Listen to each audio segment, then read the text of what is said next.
அனைவருக்கும் வணக்கம். நாம் இந்த வீடியோவில் 3 கிரக பெயர்ச்சிக்கு பின் மேச ராசியில் பிறந்தவருடைய வாழ்க்கை எப்படி இருக்கும்னு பார்ப்போம். இப்போ திருக்கணித பஞ்சாங்கம் படி சனி பெயர்ச்சி, குரு பெயர்ச்சி, ராகு கேது பெயர்ச்சி என 3 கிரகங்களினுடைய பெயர்ச்சியும் முழுமையாக ஆயிடுச்சு. அதாவது உங்களுடைய ராசிக்கு 12ஆம் இடத்துல சனி பகவான் இருக்காரு, 3ஆம் இடத்துல குரு பகவானும், 5ஆம் இடத்துல கேது பகவானும், 11ஆம் இடத்துல ராகு பகவானும் இருக்காங்க. சனி பகவானை எடுத்துக்கிட்டா விரயஸ்தானம்னு சொல்லக்கூடிய 12ஆம் இடத்துல இருக்கிறது அவ்வளவு நல்லதல்ல. இந்த மேச ராசியில் பிறந்தவர்களுக்கு சனியினுடைய தாக்கம் முழுமையா இருக்கு. அதனால சனியால உங்களுக்கு பெரிதளவுல நன்மைகள் ஏற்படுமா அப்படின்னு கேட்டா பெரிய அளவுல நன்மைகள் ஏற்படாது. சனி பகவான் ஒரு நீதிமான், நியாயமான முறையில தீர்ப்பு வழங்கக்கூடிய கிரகம். நாம எவ்வளவு நல்லது செய்கிறோம், எவ்வளவு கெட்டது செய்கிறோம், அதற்கு ஏற்ப சனி பகவான் பலன்களை வழங்கக்கூடியவர். மற்ற கிரகங்களை விட சனி பகவானுக்கு பலன்கள் வழங்கக்கூடிய விஷயங்கள்ல ஒரு சிறப்பான விஷயம் இருக்கு. கெடுதலாக இருந்தாலும் சரி, நன்மையாக இருந்தாலும் சரி, தன்னுடைய தீர்ப்புல சரியான முறையில வழங்கக்கூடியவர் இந்த சனீஸ்வர பகவான். இந்த மேச ராசியில பிறந்தவங்க வண்டி வாகனங்கள்ல செல்லும் பொழுது ரொம்ப கவனமாகவும் எச்சரிக்கையாகவும் இருக்கணும். முடிந்த அளவு பொது போக்குவரத்தை பயன்படுத்துங்க. உங்களுடைய ஜாதகத்துல சனி பகவான் வீக்கா இருந்தா கண்டிப்பா பல வழிகளில் கெடுபலன்களை தருவார். அதுவே உங்களுடைய ஜாதகத்துல சனி பகவான் நல்லபடியா இருந்துச்சுன்னா பெரிதளவுல பாதிப்பு இருக்காது. அதுக்கு அடுத்தபடியா பார்த்தா கொடுக்கல் வாங்கல்ல கொஞ்சம் எச்சரிக்கையா இருங்க. பணம் சம்பந்தப்பட்ட விஷயங்கள்ல ரொம்ப கவனமா இருங்க. பணத்தை கையாளும் பொழுதும் ரொம்ப கவனமா இருங்க. குடும்பம் சம்பந்தப்பட்ட விஷயங்கள்ல நீங்க விட்டு கொடுத்து செல்வது ரொம்ப நல்லது.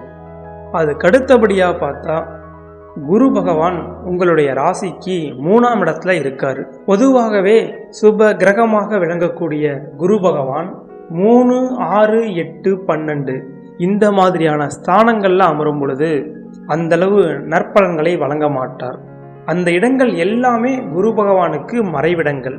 இருந்தாலும் கூட குரு பகவான் இருக்கும் இடத்தை விட பார்க்கும் இடத்திற்கு பலம் அதிகம். அதனால குரு பகவானினுடைய பார்வை விழக்கூடிய விஷயங்கள் எல்லாமே உங்களுக்கு நன்மையாகவே முடியும். பெரிதளவுல குரு பகவானாலும் உங்களுக்கு ஒரு நற்பலன்கள் இந்த ஆண்டு கிடைக்காது. அதுக்கு அடுத்தபடியா பார்த்தா 5ஆம் இடத்துல கேது பகவான் இருக்காரு.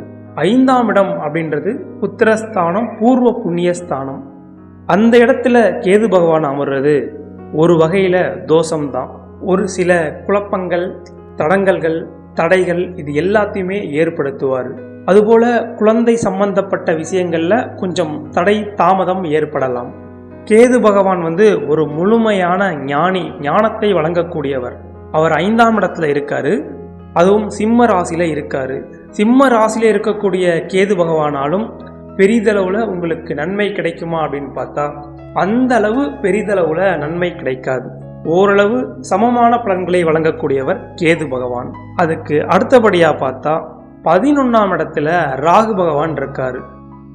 லாபஸ்தானம்னு சொல்லக்கூடிய இந்த 11ஆம் இடத்துல ராகு பகவான் இருக்கிறது ஒரு வழியில ரொம்ப விசேஷம். அதாவது சனி பகவான், குரு பகவான், கேது பகவான் இந்த 3 கிரகங்களை விட ராகு பகவானால உங்களுக்கு முழுக்க நற்பலன்கள் கிடைத்தே தீரும். பொதுவாகவே லாபஸ்தானத்துல எந்த கிரகங்கள் அமர்ந்தாலும் கண்டிப்பா ஒரு நற்பலன்களை வழங்கும். அந்த வகையில பாவ கிரகமாக விளங்கக்கூடிய ராகு பகவான் உங்களுடைய ராசிக்கு 11ஆம் இடத்துல, அதுவும் கும்ப ராசியில அமர்வது ரொம்ப விசேஷமான அமைப்பு. மேச ராசியை பொறுத்தவரை இந்த ஆண்டு எந்த தொழில் செய்தாலும் அந்த தொழில்ல அபரிவிதமான பலன்களை அனுபவிப்பீங்க. பண வரவு திருப்திகரமாக இருக்கும், தொழில்நிலை நன்றாக இருக்கும். அதே போல ஷேர் மார்க்கெட், லாட்ரி, சூதாட்டம், பந்தயம் இந்த மாதிரியான ஒரு சில விஷயங்கள்ல கூட உங்களுக்கு ஜாக்பாட் விழக்கூடிய ஒரு அமைப்பு கூட ஏற்படும். அந்த அளவு ராகு பகவான் உங்களுக்கு நற்பலன்களை வழங்குவார். இந்த ஆண்டு ராகு பகவானால கண்டிப்பா மேசராசியில பிறந்தவங்களுக்கு ஒரு நல்ல பலன்கள் நடந்தே தீரும். உங்களுடைய ஜனனகால ஜாதகத்துல ராகு பகவான் நல்லபடியா இருந்து இப்போ ராகு தசையோ அல்லது ராகு புத்தியோ நடந்தா கண்டிப்பா முழுக்க முழுக்க உங்களுக்கு நற்பலன்கள் நடந்தே தீரும். அது மட்டும் இல்லாம இந்த 11ஆம் இடத்துல இருக்கக்கூடிய ராகு பகவான சுப கிரகமாக விளங்கக்கூடிய குரு பகவான் தன்னுடைய 9ஆம் பார்வையால பார்க்கிறாரு. இது ரொம்ப ரொம்ப விசேஷமான அமைப்பு. குருவினுடைய பார்வை லாபஸ்தானத்துல படும் பொழுது கண்டிப்பாக அபரிவிதமான ஒரு நல்ல பலன்கள் மேசராசிக்காரர்களுக்கு நடந்தே தீரும். ஏதாவது ஒரு வகையில அதிர்ஷ்ட வாய்ப்பு உங்களை கண்டிப்பா தேடி வரும். அந்த அதிர்ஷ்டத்தை சரியான முறையில பயன்படுத்துனீங்கன்னா கண்டிப்பா இந்த 2025ஆம் ஆண்டுல ஒரு நல்ல நிலைமைக்கு மேசராசிக்காரர்கள் வந்துடலாம். இந்த கிரகங்களினுடைய பெயர்ச்சிக்கு பின் கண்டிப்பா மேசராசிக்காரர்களுக்கு ஒரு நல்ல பலன்கள் நடந்தே தீரும். குறிப்பாக ராகு பகவானால ஒரு யோக பலனை நீங்க அனுபவித்தே தீருவீர்கள். மேச ராசியின் நாயகன் செவ்வாய் பகவான். செவ்வாய் பகவான் யாருன்னு பார்த்தா ஒரு அதிகாரம் படைத்த கிரகம். நவ கிரகங்களிலேயே ரொம்ப ரொம்ப சக்தி வாய்ந்த அதிகாரம் படைத்த கிரகம் எதுன்னு பார்த்தா அது செவ்வாய் பகவான் மட்டும்தான். அந்த கிரகத்திற்கு மட்டும்தான் முழுமையான அதிகாரம் தரக்கூடிய ஒரு பவர் இருக்கு. அப்படிப்பட்ட இந்த செவ்வாயினுடைய அம்சத்துல பிறந்த உங்களுக்கு கண்டிப்பா எல்லாமே நன்மையாகவே நடக்கும். இந்த செவ்வாயினுடைய அதிபதியாக விளங்கக்கூடிய கடவுள் யாருன்னு பார்த்தா நம்ம தமிழ்முக கடவுளான முருகப்பெருமான். அதனால கண்டிப்பா முருகப்பெருமான வணங்கும் பொழுது மேச ராசியில பிறந்தவங்களுக்கு கண்டிப்பா எல்லாமே நன்மையாகவே நடக்கும். முருகனை எந்த அளவு நீங்க வணங்குறீங்களோ அந்த அளவு முழுக்க முழுக்க ஒரு நல்ல பலனை உங்களுடைய வாழ்க்கையில நீங்க அனுபவிச்சே தீருவீங்க. எந்த கஷ்டமாக இருந்தாலும் சரி, எந்த குறையாக இருந்தாலும் சரி, நவ கிரகங்களினுடைய தோஷம் இருந்தாலும் சரி, இல்ல உங்களுடைய ஜாதகம் வலுவாக இருந்தாலும் சரி, நீங்க செவ்வாய்க்கிழமை முருகப்பெருமான வணங்கும் பொழுது கண்டிப்பாக எல்லாமே உங்களுக்கு நன்மையாகவே முடியும். அது மட்டும் இல்லாம கண்டிப்பா மேச ராசிக்காரர்கள் முருகனை வணங்கியே ஆக வேண்டும். அப்படி முருகனை வணங்கி முருகனுடைய ஆசி பெறும் பொழுது கண்டிப்பா உங்களுடைய வாழ்க்கை வளமாகவும் செல்வ செழிப்பாகவும் இருக்கும். அன்பான சகோதர சகோதரிகளே, இப்ப நாம சொல்லக்கூடிய பலன்கள் அனைத்தும் கோச்சார அடிப்படையில ஒரு பொதுவான பலன்களாகும். உங்களுடைய ஜனனகால ஜாதகத்துல நடக்கக்கூடிய தசாபுத்திகளை பொறுத்தும் பலன்கள் மாறுபடும்.